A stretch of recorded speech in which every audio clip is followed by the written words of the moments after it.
It just never stops feeling a little bit silly. And it's my only fourth episode, but it just feels silly. Hello, and welcome to the Cotty Wamples and Coffee Knitting Podcast. My name is Mackenzie, and I am a knitter, somewhat crocheter, quilter, and knitwear designer living in Alaska.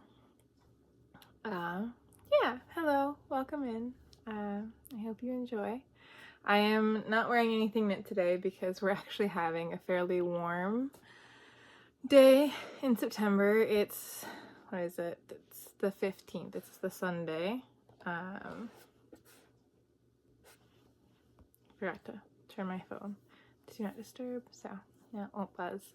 Yeah, we've been having a little bit of rain. It's been good. It's been good though. Sorry. A little bit, not sick, but I have a little bit of a cough going on. I think just the seasonal shift. It happens, so I'll be trying to cut those out as they happen. But yeah, I enjoy the rain. I know not everyone does. I really, really like it. Pretty much precipitation, if it's one of the cats, is annoyed by something. I don't know. But yeah. Yes, if it comes from the sky, I'm a fan of it. The only thing I don't like is the creepy murder fog. There's a specific kind of fog that you kind of expect Silent Hill creatures to come out of, and that I'm not a fan of. But that's pretty much the only one. I like other fog. It's just if you've seen it, if you've experienced it, you know what it is. Yeah. So it's the mid-September check-in on knit. So what I got going on. I don't think I have too many whips that you guys have already seen because I kind of put those on hold. So the Find Your Fade shawl, I didn't work on it all. I'm putting that on hold for a little bit. And the Moonglade tee, I worked on 3 rows. I'm not going to show it to you guys because I've done nothing on it. So mostly new stuff this time. Starting with finished objects, I have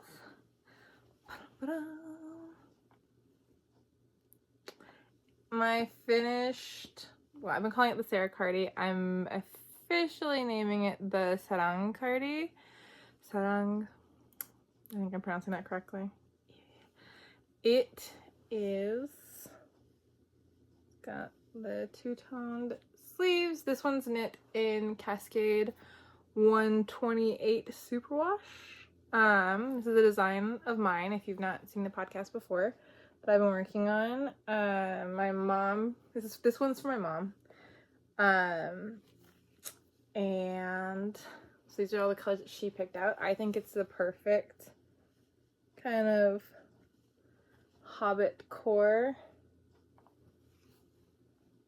cardigan. I love it so much.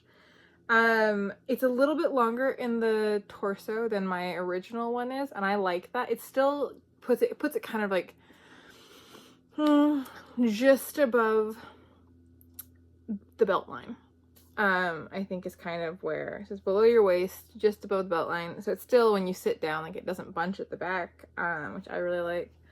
It's just a very big, cozy, comfortable around the house cardigan.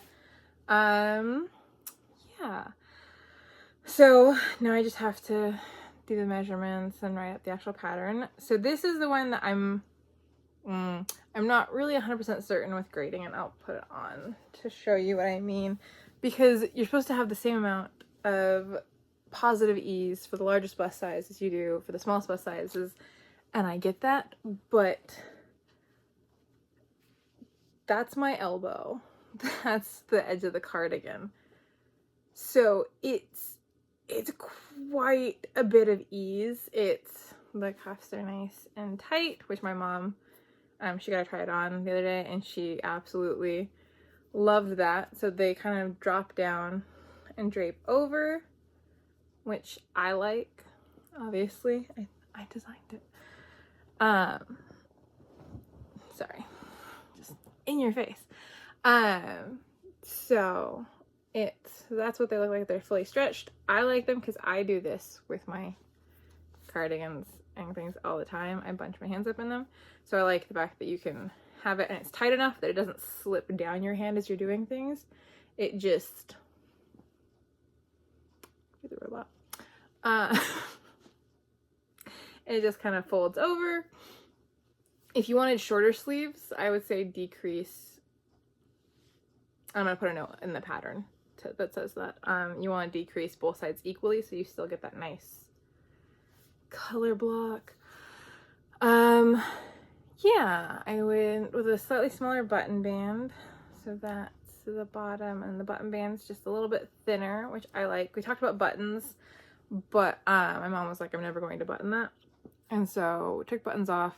I may or may not include a button band row in the pattern. I think when I get into testing, I'll see what testers feel about it, if it is something that people really want buttoned, or I might just do the button band just in case the buttons in it. I don't know. I haven't decided that. I've not written it up yet. So I have notes on my notes and all the steps. I just haven't written it. Partially because I'm a little bit hesitant with the grading. It really is a one size fits most cardigan. Yeah, like you seam up the sides to 9.5 inches, and because that's hitting here, like that's plenty big for anybody. It's not 9.5 inches in diameter. It's from the seam to the top. It's this distance right here. It's just that straight line. So I don't know what the diameter, the circumference is. I'll have to figure that out. No, the 9.5 inches is the diameter. Yes.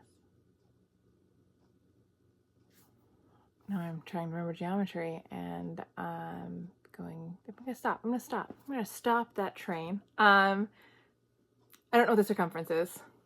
The straight line is 9.5 inches. I'll have numbers figured out when I write the pattern. I haven't done any of the proper measurements yet. But yeah, so that's a lot of positive ease. So it's one of those things where I can't, like, this is about, I think, the biggest that I can comfortably make it. Say hello to Lanjan, our guest for the day. It's my brother's cat, one of two.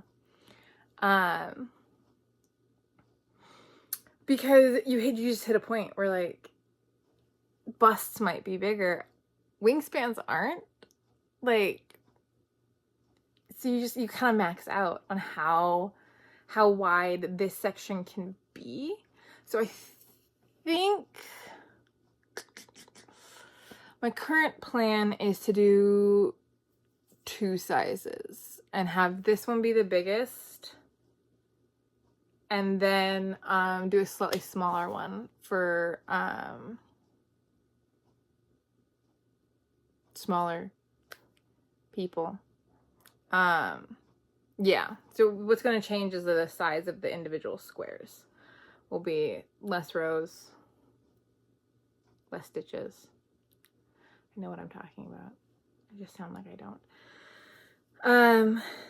Yeah, sorry if I'm a little distracted, a little bit. It's not been super stressful, but September has been busier than it normally is for me. It's normally a quieter time of year.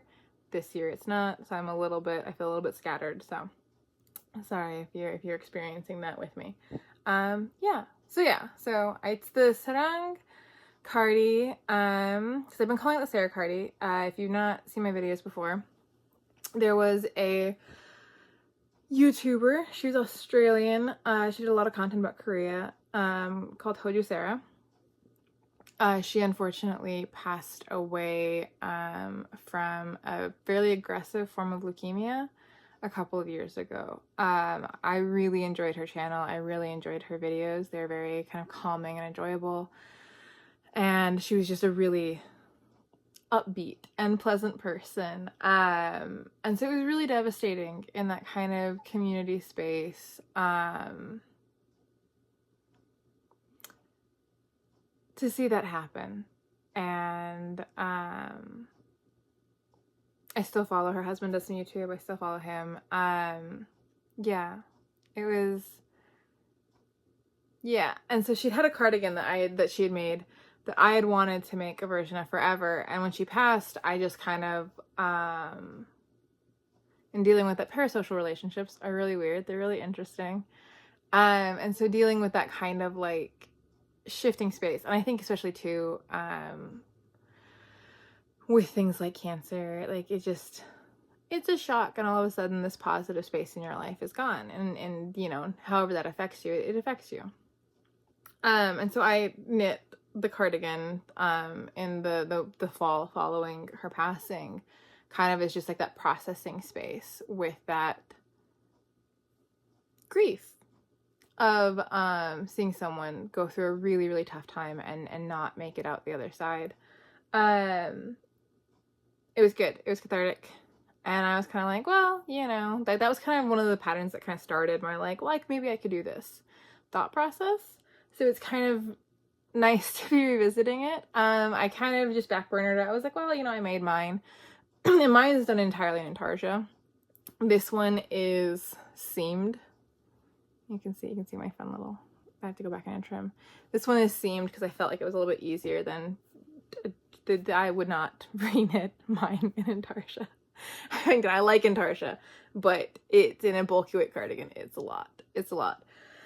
And then my mom borrowed my cardigan, my Sarah cardigan, needing something comfortable, cozy around the house, borrowed it and absolutely loved it. She was like, this is so comfortable. It's like wearing a blanket. It's wearing a hug. She's like, I like this so much. So I was like, well, if you want one, you know, we'll get the yarn and I'll make one. And then I'll actually, since I'm making you one, I'll make the changes that I thought about making, and I'll actually write the pattern up. So that's what's happened with this. Yeah, it's good. So I'm going with Sarang Cardi because Sarang is love in Korean. And it's a play on Sarah, because when you look up Sarah Cardigan or Sarah Cardi in Ravelry, there are hundreds of cardigans knit by people named Sarah, like cardigans named Sarah Cardi. And I don't want to use Hoju Sarah or like more of her name, because that's like her space, and it's that interesting. I'm navigating that space between being respectful and trying to honor that space and not wanting to step on any toes. And so I think she used to do a lot of puns with her name, because Sara is like to live, I believe, in Korean. It's like Sara Ine was one that she would do a lot, and it's like I'm alive.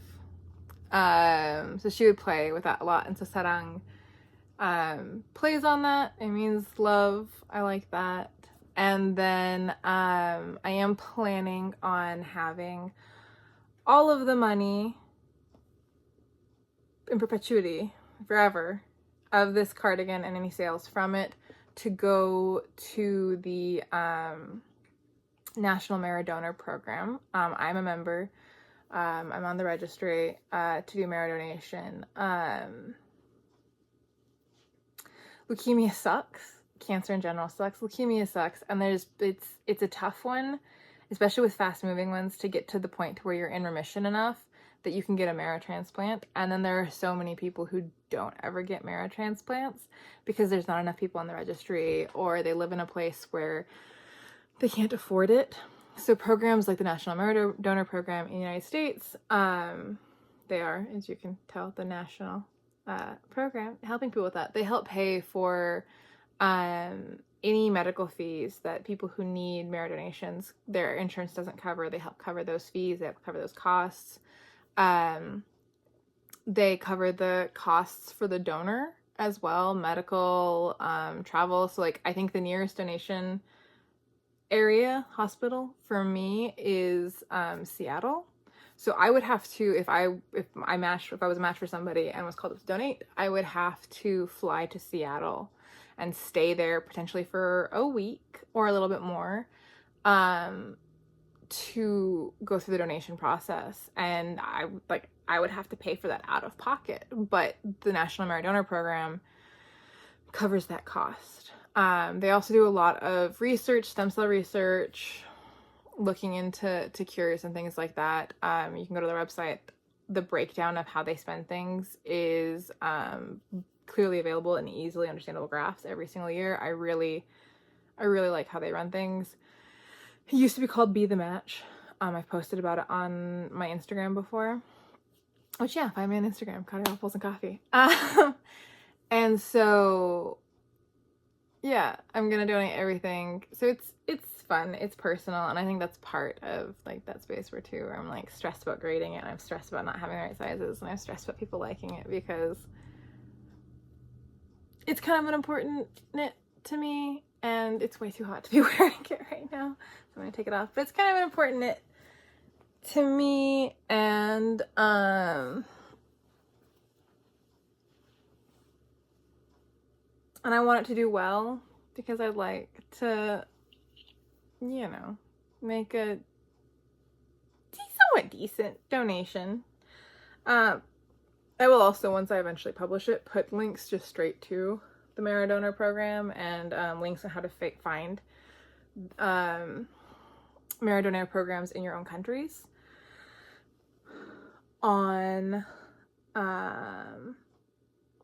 the page and probably in the pattern itself. Yeah, I think it just sucks. There's a lot of people who get to the point to where they're in remission enough to donate and they still don't make it because they can't afford it or there's no donor matches, and that really sucks.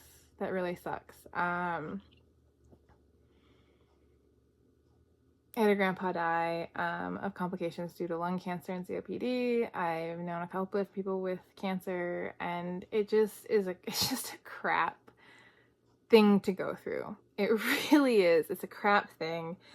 And it's really easy, I think, to look into that kind of space of pain and crapness and be like, well, I'm not a researcher. I'm not a doctor. I can't help people. I don't know how to save lives. My first aid is expired. I need to re-up it. I work with children. But, you know, there's minimal space of that, like, I can help fight cancer. And so I think just kind of looking for the small spaces where you can donate to the people who can do the research and do the medical side of things and try to help. Makes me feel a little bit less helpless. I don't know if that's how it works for everybody, but you know, makes me feel a little bit less, helpless in the face of diseases I don't fully understand. So yeah, on that note, let's move on to the next. I'm gonna be writing that pattern up this month. Next month, I'll talk a little bit more about it at the end. Yeah. Next finished object was a new cast on this month. It is the Seafarer's Watch Cap in the round. Apparently it's also a knit flat version. By the Seamen's Church Institute. It's a free pattern on Ravelry. I was looking for something that I love a folded brim hat, and I like that I can actually make them to my specifications. So I had a quick bopping, slightly insane trip to Seattle this last week. Yeah, just this past week. The Dream Perfect Regime, DPR, are touring. I've got a longer trip at the end of this month, next week actually, And so I couldn't really justify the expense of like flying down to Seattle and like staying overnight. I didn't really want to take too much time off work. And my mom was similar boat, but they're one of our favorite groups ever. It was an amazing concert. It was so worth it. So we just did less than 12 hours. Like we left Anchorage at like 9:30 in the morning, and was when our flight left, and we were back in Anchorage by like 3 a.m. the next day. It was a very fast turnaround. It was a lot less stressful than I expected it to be. But I realized I was going to have all this time on a plane, and I had no small portable knits. I was working on one other beanie that I have over here, and I would have to change needles between the brim and the top on that one. I didn't want to have to deal with that. I didn't want to have to bring, like, we were literally just bringing our concert bags, and what we could fit in that. So I wanted to like have as minimal stuff as possible. So the Seafarers watch cap is knit on size 7 or size 6 needles from brim to top. Whole thing. One size of needle. So I was like, well, that's perfect. And this is, I'm trying to get back into cross-country skiing. I have the skis, I have the boots, I have the poles. I haven't gone. It's not snowy yet, but I'm hoping once it's snowing. There's a couple of spaces that groom trails. In the area I live, it's fairly common, I think, in Alaska to have a couple of groomed cross-country ski trails, because if you don't go outside in the winter, you lose your mind. Allegedly. But yeah, so I'm hoping that'll be a nice warm skiing hat. It is this yarn. It's a little more color right back here. It's a beautiful tonal by Pasley Knits Yarn Company. She's out of Canada. I want to say Vancouver, Canada, but I'm not 100% confident on that, but I know it's West Coast Canada, down near Seattle, down near Washington. Yeah. So this is her, fluff stuck in it. This is her cloud base. Let me see if I can get it to where it'll focus on this, maybe a little bit. I don't know if you can see it. It's a blown yarn, so it's kind of like fun little, I don't think the camera's gonna pick it up. It's got like a little mesh netting inside, and then it's fibers are blown into it. I don't understand how blown yarn is made. I just know it when I see it. It's a blown yarn. It's her cloud base. It's bulky weight. I had to write it down because the label is inside, so I had to look up her base online before this. It's 70% baby alpaca, 7% merino, and then 23% recycled nylon. She said it's bulky weight because of the halo on it, but you can knit it at a worsted weight, and this is what on size 7, hitting things.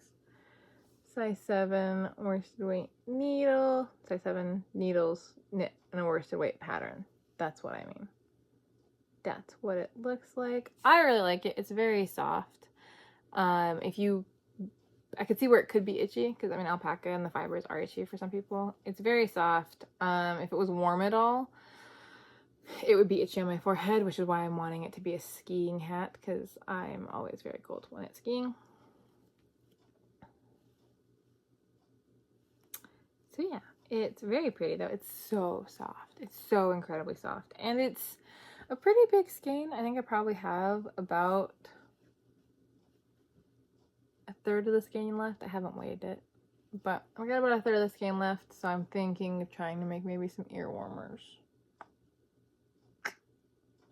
We'll see, but really beautiful, super simple. If you're looking for just like a really simple, free worsted weight hat pattern, this is great. There's one size. It's a free pattern, but it's a well-written free pattern. It's one page, super straightforward.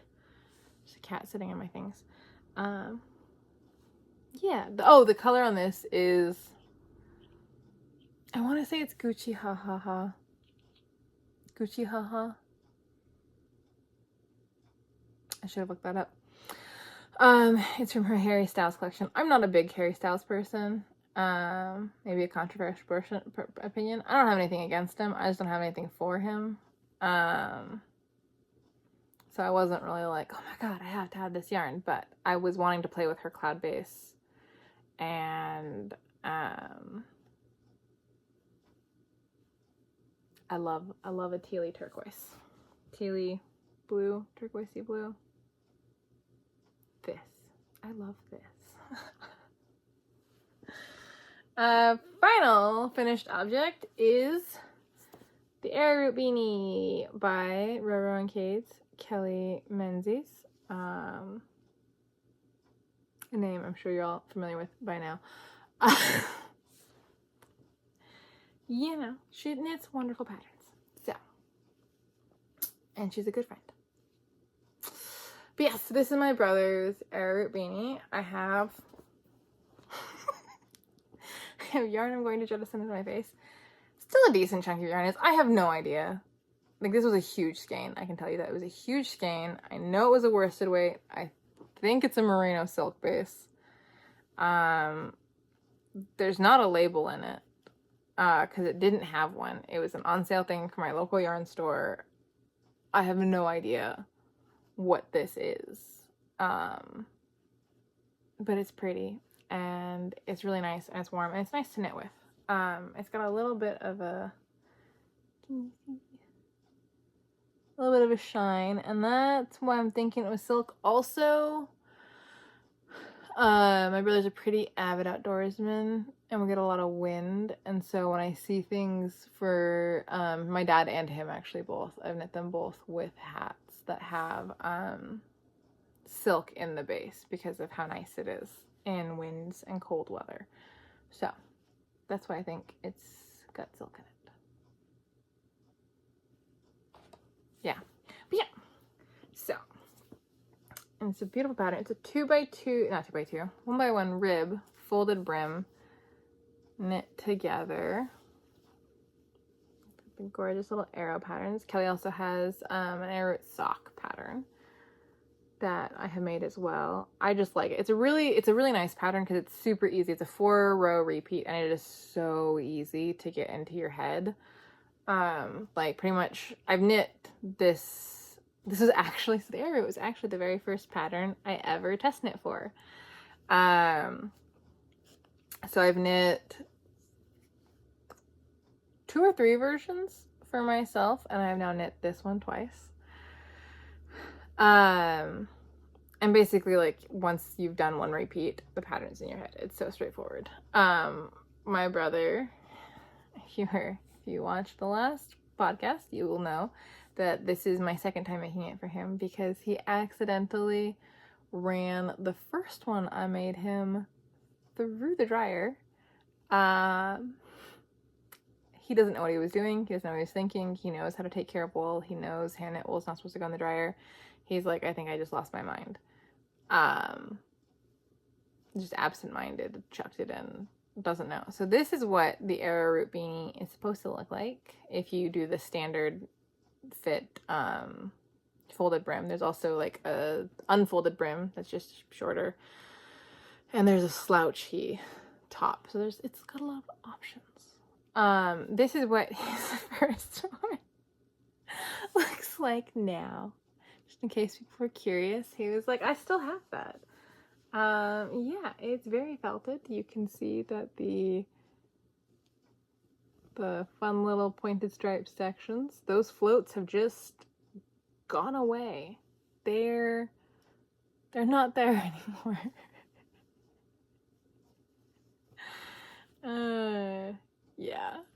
Yeah, so that's what an Arrowroot beanie looks like when you send it through the dryer. So that's what his first one now looks like. He keeps it because it amuses him. And I'm like, well, one day it might fit a child. So if you have kids, they can wear it. He's like, yeah, it'll be the most dense hat known to man. They'll just be there sweating. That's how it looks like now. It's a little bit big for me, so even this one is a little bit more slouchy for me because I usually knit my brim. Actually, I don't usually sew the brim in. I leave it unfolded.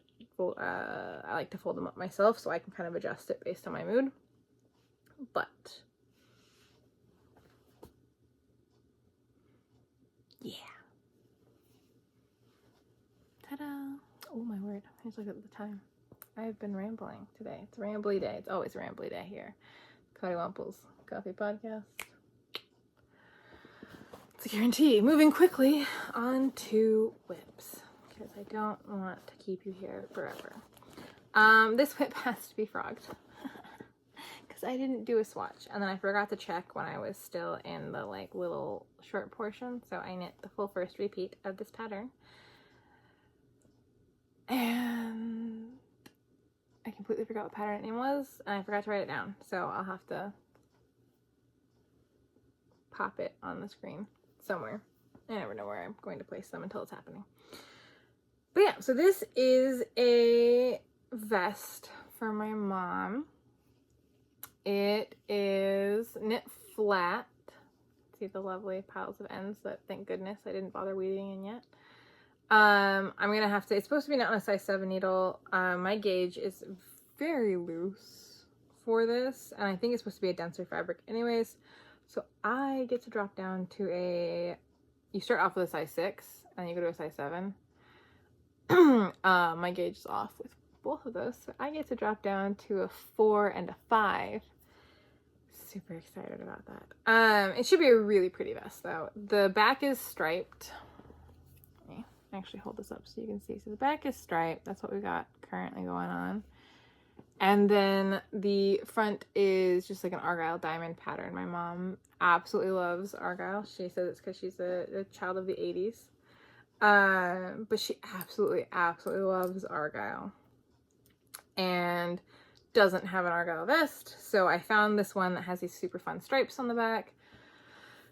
Fun pattern Argyle, and I was like, hey, is this something that you might like? And she absolutely loved it. So she went to one of the local yarn stores in Anchorage. I wasn't with her because I was working and stuff, and so she just went in and she showed the lady the pattern, and she's like, my daughter's gonna make this for me. I need help picking out yarn. I told her that if she wanted non-superwash, this would be a fun pattern to experiment with that with. So it's non-superwash. It is, let's see if I can find a label tucked into one of these. The one where Mackenzie drops things constantly. It is 50% superfine alpaca and 50% Peruvian wool. And because it's a sweater vest, like it's a winter sweater vest, she's not going to wear it on skin. So I was like, this is, if you want something non-superwash, this would be the time. Had to get coffee. Coffee Megalite is Brazos Bend State Park in Texas. It's down where my dad was for work for a while. Super fun state park. So humid, but I really enjoyed it. Yeah, where was I? So it's 50-50, superfine alpaca, Peruvian wool. It's Barocco Ultra Alpaca. There's a price sticker there. Oh, I keep yawning. I don't know why. It's not late, it's not early, and I'm not tired. Yeah.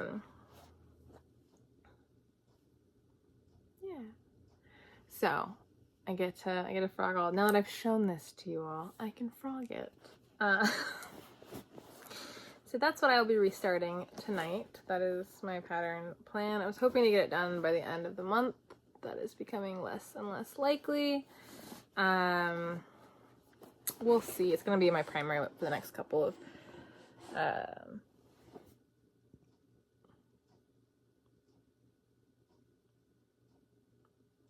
for my next couple of days. Days was the word I was looking for. Yeah. Yeah, that's about all I have on that. It's really fun, and I enjoy it. The stripes are simple. It's getting frogged. It's also, it's not in a, it's in a tote.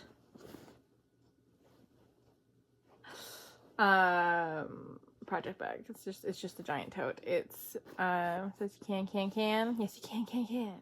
From Moulin Rouge, which I saw on Broadway with Aaron Tveit, who originated the role of Christian. Hitting the table. Sorry, bouncing you a little bit. Tony Award winner Aaron Tveit in his Tony Award winning role. It was fantastic. It's a fantastic play. He's a fantastic actor. If you have a chance to see Aaron Tveit live in anything, I say do it. Go for it. He's one of my favorite actors. I think he's fantastically talented. Also, watch Graceland if you like cop shows or FBI shows or anything. He does a wonderful golden boy gone horribly sideways spiral. It's great.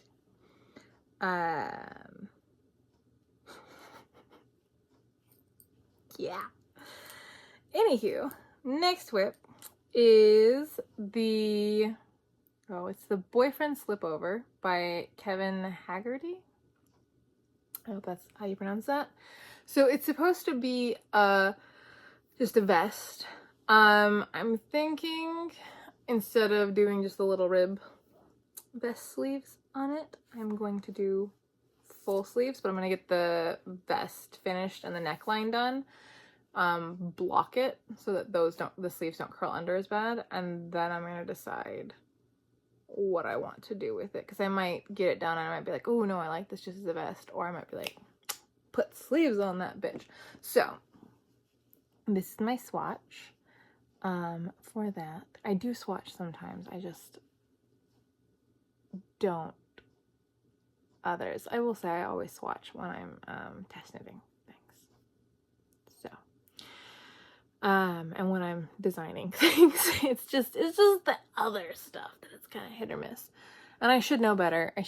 Usually with DK, I knit looser than things say. I consistently have to go down 1 or 2 needle sizes. I started relaxing how I hold my needles to stop my self from having pain in my upper arm and elbow, and so I consistently knit looser than a lot of designers do, which is fine, but I just totally lost my train of thought. Got it back now. I was staring into nothing for a minute there. Yeah, so my swatch, the yarn I'm using for this, and I'll pull it out and show you, is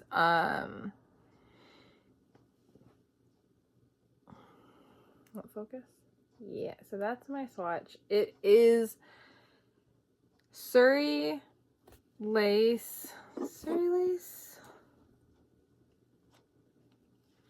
It's skein the stitch. That's probably the most important thing. It's skein the stitches.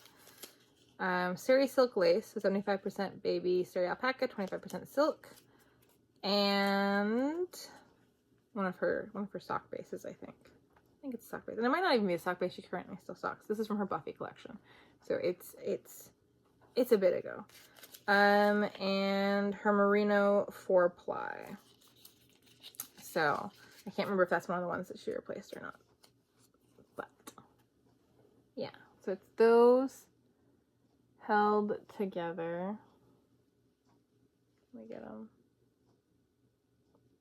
Can I focus a little bit, maybe? It's those held together. Also on size 7 needles. So this one, I did the swatch, and this is the blocked swatch. It's blocked, it's finished. I really loved the fabric that I got with this needle size. It's super soft. It's nice. It's not super dense feeling. I loved this. I can't remember if I was getting more stitches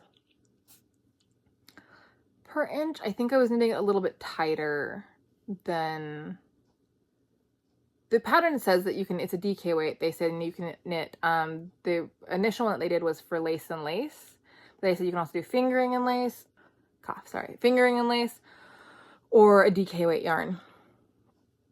So I don't remember which direction I was, but I like this fabric. So I just did the math for what, how many stitches per inch I was getting, I would need to cast on for the size that I wanted. And then I'm knitting the size that lines up with that the closest. So I'm knitting, I think, a size smaller than I usually would for myself. So I think I had too many stitches, so bigger stitches. Yeah, yes, yeah, because more stitches means they're smaller, which means you're gonna make a smaller garment. And then if you have less stitches per inch, it means you're making bigger stitches, so you're gonna have a bigger garment. So yes, I'm knitting a size smaller.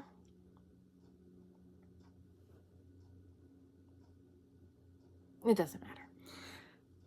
What you need to know is, loved this fabric, so I adjusted. I didn't want to change my needle, so I just adjusted to what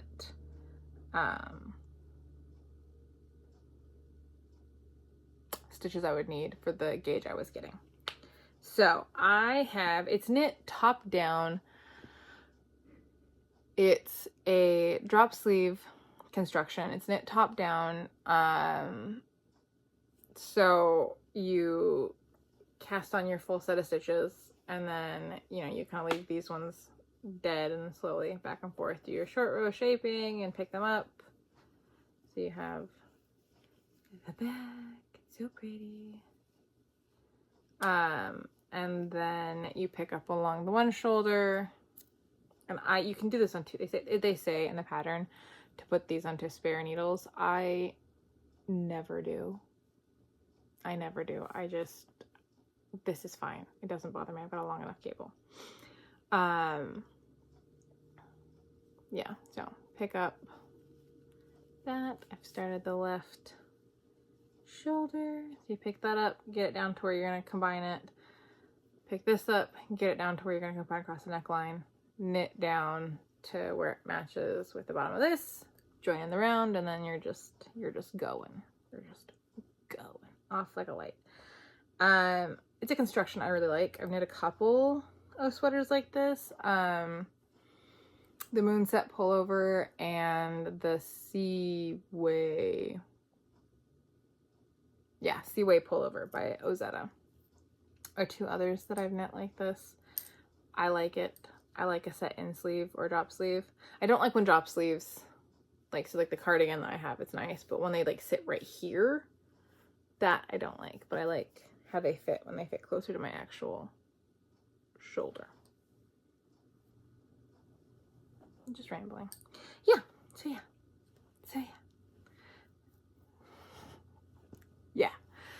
So the the yarn is the Watcher from Scan the Stitches Buffy collection that she did, I want to say a couple of years ago. It's a little bit. It's been a little bit. It was a collection that she announced, and I was trying not to buy too much yarn. At that time, I was trying to save money. And I told my mom, and I'm like, you know, as long as she doesn't do a Giles colorway, I'm fine. Like, I love Buffy, but like, I'm okay. My brother found me the entire Buffy collected set on DVD that they all worked at a consignment shop. Like, I love Buffy. Giles is my favorite. I just, you know, old school English professor. He's just cool in his tweed. I don't know. I've always loved Giles. And I think it's partially because I like the actor. Like, that's a factor, absolutely. But I just have. I adore Giles. And then she not only came out with a Giles colored yarn, but she made it just this beautiful... it's not picking it up. That's better. It's a little more color accurate. Just this beautiful kind of tweedy green and tweedy, not tweety like Tweety Bird. D. Like tweed. How many times can I say that word in 5 minutes? Yeah, it's so pretty. I'm so excited. I've been just kind of sitting on it because the sweater that I originally had planned to make with it is from a not size inclusive designer who could very easily be size inclusive and just won't. So I could not knit that sweater anymore. So I've kind of just been sitting on it, trying to decide, oh God, yarn is escaping everywhere. Trying to decide what I was going to knit with it, knowing kind of what I wanted. And I was leaning towards a V-neck maybe. And so that's what this vest is. It is a V-neck pattern.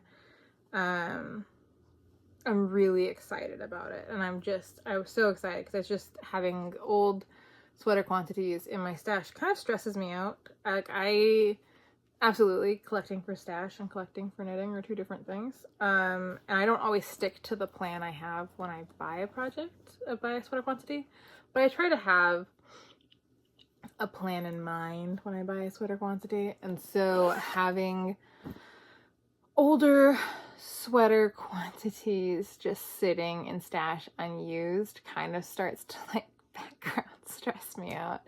And I've just been knitting for like other people and was just like a little bit stressed with all of the fingering weight knits I did last month, and this is just kind of a stressful time for me in general. And so I was like, I just want to knit something that I just enjoy, that there's no pressure on myself, just like I just want to work on it.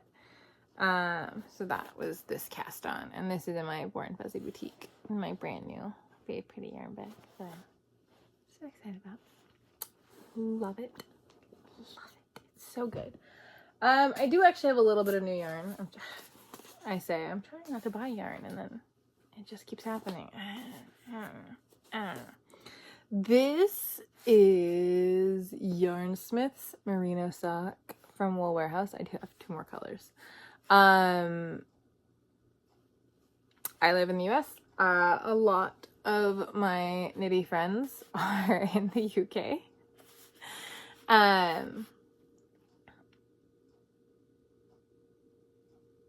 So there's yarns that are easily accessible in the UK that, especially in Alaska, I have a hard time finding here. I especially have a hard time finding that ship easily. And Yarnsmiths is Wool Warehouse's special baby yarn. Like it's their Yarnsmiths is their yarn. So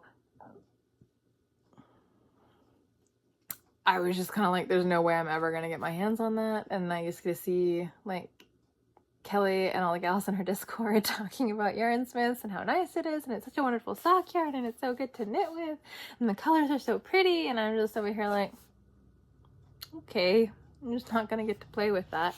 And we were chatting about something else. Someone else was asking for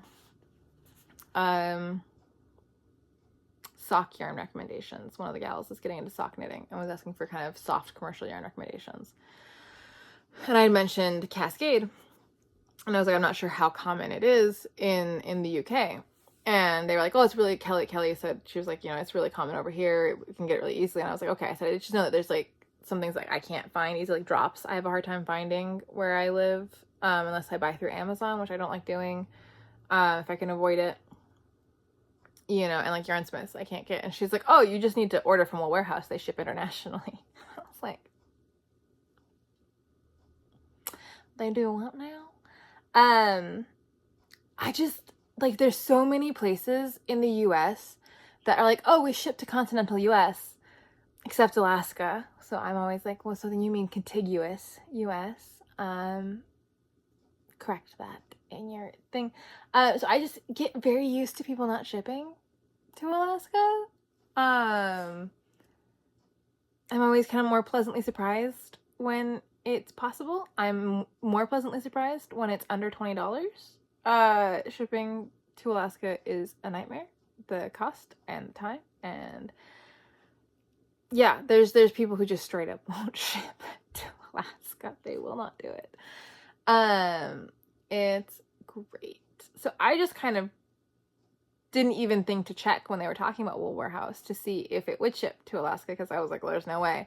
And Kelly's like, yeah, Carla, our friend down in New Zealand, she's like, Carla ordered from them. And I was just like, well, now I'm gonna have to go look at what their shipping rates were. And I was expecting, you know, $20 plus, because that's what it costs to ship to Alaska.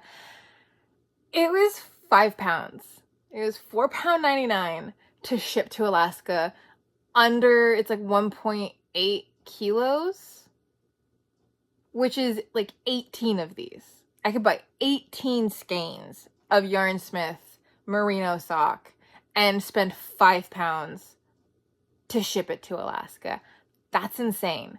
That's insane. So then I was just like, well, now I'm looking at Yarn Smiths because it's on sale. It was on sale at the time. Might still be on sale. I don't know. I'm trying not to look at Wool Warehouse now because I start looking at drops and all the things that I have a hard time finding, and the shipping is so cheap. So cheap. So yeah, so now I have Yarn Smiths and I'm very excited about it.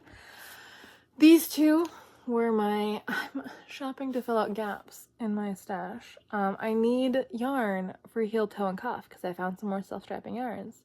So I need yarns that I can pop in the heel, toe, and cuff because I don't dislike how self-strapping yarn looks when it's in the heel and the toe and stuff, but it's also not my favorite. So I like the idea of being able to kind of just keep the stripes neat into heel, toe, and cuff. So I got shade 2K045 and 2K209. This is, I think, off-white. I'm gonna pop the names up because I don't remember what the green is. I'm not 100% certain this is off-white. Yeah, they're both they're 75% merino wool, 25% nylon. It's just in the skein, like, it is so soft. It is so soft. And it's just like, can I get it color accurate? No, not really. It's such a deep, deep green. I am obsessed. I actually got this green and was like, oh, I might have to design a pair of socks with that because it is so pretty. It's so pretty. And I don't have to ball it, which I really like, because that's the one downside to Cascade Heritage, is that it's in hanks. So I have to ball it, and I can't just start knitting it immediately. Which is not, it's a small minor problem, but it's annoying sometimes. It's not a major problem, but it's occasionally an annoyance. And then my other two yarns that I got that were just because I wanted pretty self-striping yarn and it was on offer, and so I justified it. I was already spending the 5 pounds for shipping, so I don't remember what that is in US dollars right now. I also don't remember what it was at the time that I bought it. But overall, all 4 skeins and shipping was about $44. So it was about $11 a skein, which is pretty good. It'll usually be more expensive because these were on sale, but I can just wait for sales. I'm patient. Anywho, this is colorway, just in your face, 2G060, and this is 2G010. This one I do know is the colorway, Boo, an exclamation point. They're so pretty. This one is rainy day, something like that. I don't know. It's moody. It's gray and blue. I saw the stripe pattern and I was like, I need that.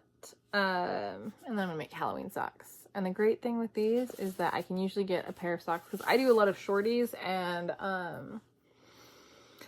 not mid-calf, but that like kind of like in between height between shorty and mid-calf. I don't like super, super long socks. So I always get 2 pairs of socks out of a 100-gram skein, especially if I'm doing contrasting heel toe cuff. So I'm going to do that with this. I'm very excited about it. And then I'm going to make socks for my mom as well because she likes hand knit socks and her feet are the same size as mine, so I can easily make us 2. So yeah. I think that is the end of all yarny stuff. Book thing is very small. I'm not going to do a separate book video this month. I think I'm going to try to do that next month. I've been in a bit of a book slump, reading slump, and I'll be traveling next weekend when I would usually, because I'm thinking about doing it in between the mid-month and the end-of-month check-in, doing just a separate book check-in once a month. But I am going to be traveling on Sunday, so I'm not going to have time to record. I'm not going to bother. And the only thing, maybe I'll cover that up, that I'm reading right now is the Hair. I'm not quite sure how to pronounce it. It is a horror book. It's quite short. I'm about a quarter of the way through already. I just started it last night. I know that not everyone likes horror, so I'm just gonna keep my hand here over the creature. Mel from Big Little Yarn Co. read this and absolutely loved it. She raved about it. It's set in Scotland, in this village where a big developer is coming in and kind of buying up all of these like houses and cottages and just leveling everything. And there's Muriel, who she's a knitter and refuses to leave. She has grown up in that area. Her husband built their house. She's going to die there. She will not leave. And I'm kind of where we're just getting to where the horror side of things is starting to develop. We've got a creature.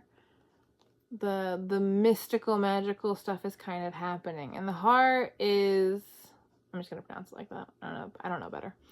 Is a type of fog that comes in off the ocean that it blocks out everything. Like, you cannot see in front of you. It's a very intense fog. And so that's the name, and that kind of sweeps through the village and events start to unfold. So yeah, so far I'm really enjoying it. The writing style is engaging. I like horror. I'm very particular about horror. I don't like a ton of gore. So reading horror is a little bit better than watching it for me sometimes. Yeah,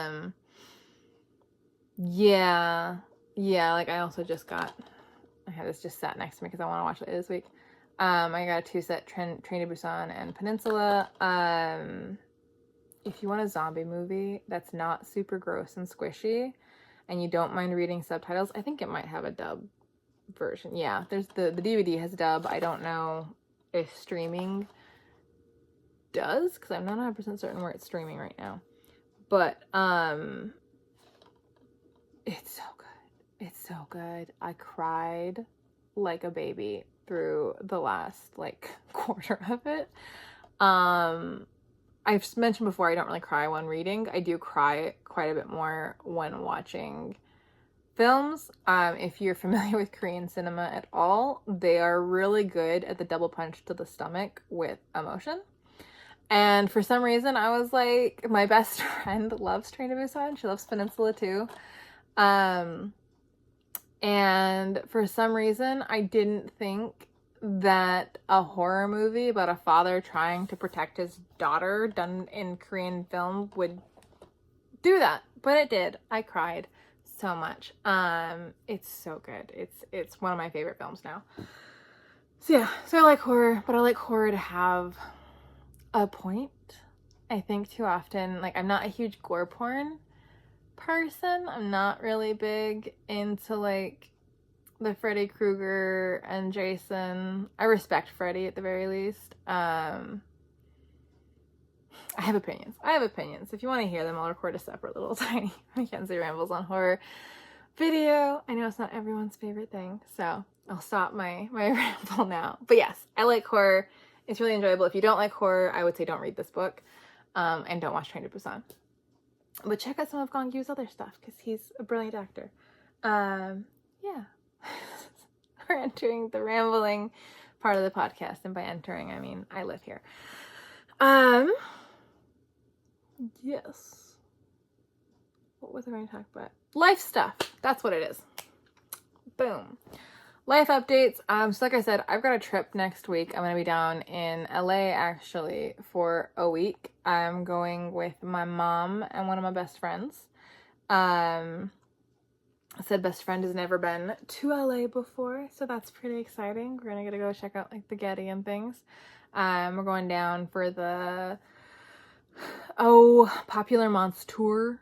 It's Falling in Reverse and Black Veil Brides and I think Gavin Dance. I don't know if they're going to be at ours. I think they are.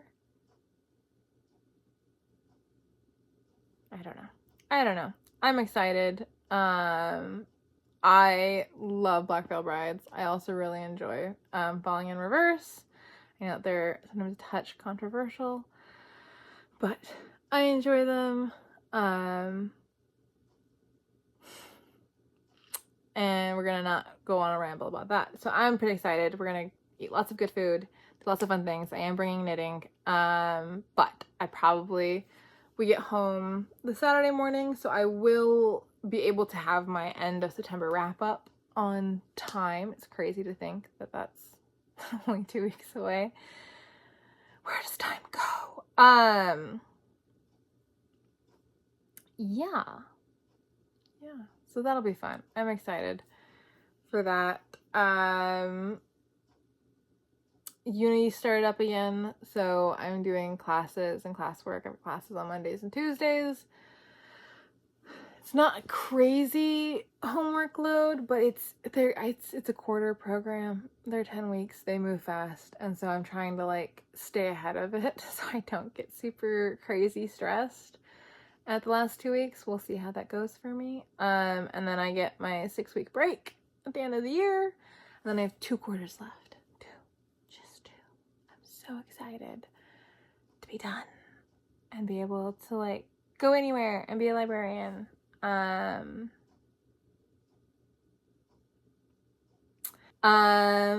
The Crown Shy socks, if you guys remember these, pattern, is there's hair on them because I had to take pictures. I had to have stocking feet on the floor, and we have cats. So these are currently in testing. I have a tester per size. One of my testers has finished up one of their socks. I think another one is very close. It runs through the end of the month. And then I'm kind of editing the pattern as they're giving feedback. So I'm hoping to have that out the first week of October. That's the goal. The goal is that the pattern will be mostly done by the time the test knit is finished, and so I won't have to do too much tweaking, and then I can just publish and be like, woo! So if you like the way those socks look out for that. 2 of the knitters are beginning sock knitters and are not having problems with it. So it's a beginner-friendly pattern. I really like it. I'm biased. I'm the designer. It's inspired by Becky Chambers' Muck and Robot series. I've mentioned all this before, but yeah, it's exciting for me. Hopefully it's exciting for you too. And just seeing someone, I've been like losing my mind.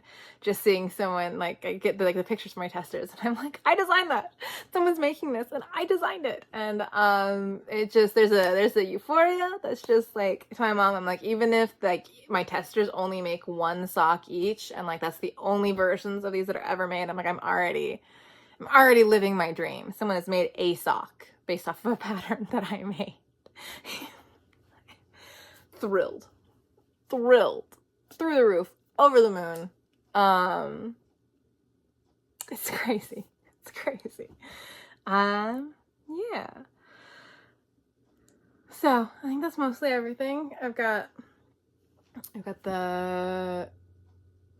autumn harvest festival season, moon festival season, Chuseok. So I'm making moon cakes today because we're doing part of our program with our kiddos. I'm doing some like food culture film stuff, so we're gonna watch Over the Moon and try moon cakes. So I'm making those today. I'm also making them because I really like moon cakes, and I usually make songpyeon every Chuseok season because I really like them, and who doesn't want an excuse to make food you really enjoy? So I'm gonna make those later this week. But mooncake day today. I've got lotus paste, I've got red bean paste, I've got salted egg yolks, I've got low hopes that the kids are gonna eat the salted egg yolk ones, but they might surprise me. I'm also gonna make snow skin ones with ice cream, because I'm like, at the very least they'll eat the centers out of them. They do surprise me. They are sometimes adventurous kids, but sometimes they're like, tried to explain grass jelly to one of them because it's one of my favorite boba toppings, and I got the most teenage, like, what is wrong with you face I have ever received from the kids I work with. It was fun. I'm like, it's really good. It sounds weird, but it's really good. You just have to try it. And she was like, uh-huh. And then just walked away from me. They're fun. So yeah, I think that is it. I think that's more than enough rambling for me. I just want to say again, a huge thank you to everybody who's subscribed, for everybody who's watching, for everybody who's supporting me. It just means the world to me. You know, I was happy if like one person watched and enjoyed what I was doing. Mostly I'm doing it because I like podcasts. I like the knitting community. And so I thought it'd be fun to do it myself and just kind of participate a little bit more actively in this space. So the fact that, you know, I think there's 62 of you now. It's 2 classrooms full of people.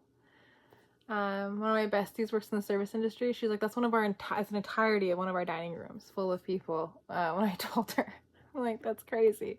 It's crazy. Thank you all for being here. Thank you all for watching. I'm incredibly grateful.